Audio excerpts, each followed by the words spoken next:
ఒకవైపున స్వయంగా Trump phone చేసి యుద్ధం ఆపేయమంటాడు నెతన్యాహుకి. అంతేగాని హౌతీలు దాడి చేయడానికి వీల్లేదు, హెజ్బుల్లా దాడి చేయడానికి వీల్లేదు, హమాస్ దాడి చేయడానికి వీల్లేదు అని పెట్టాడు షరతు. వాళ్ళేమో ఇరాన్ ఏమో ప్రత్యక్షంగా యుద్ధం చేయకుండా హెజ్బుల్లా వాళ్ళ చేత ఇజ్రాయెల్ మీద దాడి చేస్తుంది, హౌతీల చేత దాడి చేపిస్తుంది, హమాస్ చేత దాడి చేపిస్తుంది. దానికి ప్రతీకారంగా దాడులు ఇజ్రాయెల్ చేయగానే అదుగదుగదుగది ఆపిచ్చేయండి అని చెప్పేసి ఇరాన్ రంగంలోకి వస్తుంది. ఇరాన్ దాడులకు దిగుతున్నానంటది. ఈ దిక్కుమాలినటువంటి నాటకమే ఇజ్రాయెల్కి చిరాకు తెప్పిస్తోంది. తాజాగా మళ్ళీ హౌతీలు షాక్ ఇచ్చారు. యుద్ధం ముగిసిపోయిందని ఇరాన్ చెప్పిన కాసేపటికి, ఇద్దరితో మాట్లాడాను యుద్ధం ఆపేశామని ఆ ట్రంప్ చెప్పిన కాసేపటికే యెమెనీలో ఉన్నటువంటి హౌతీసు ఏకంగా ఇజ్రాయలీ షిప్స్ మీద బ్యాన్ ప్రకటించారు.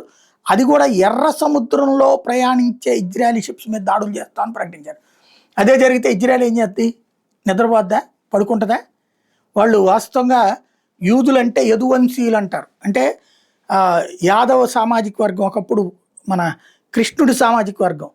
కురుక్షేత్రం ముగిసిన తర్వాత గాంధారి శాపంతో అంతమైనటువంటి వంశం అది.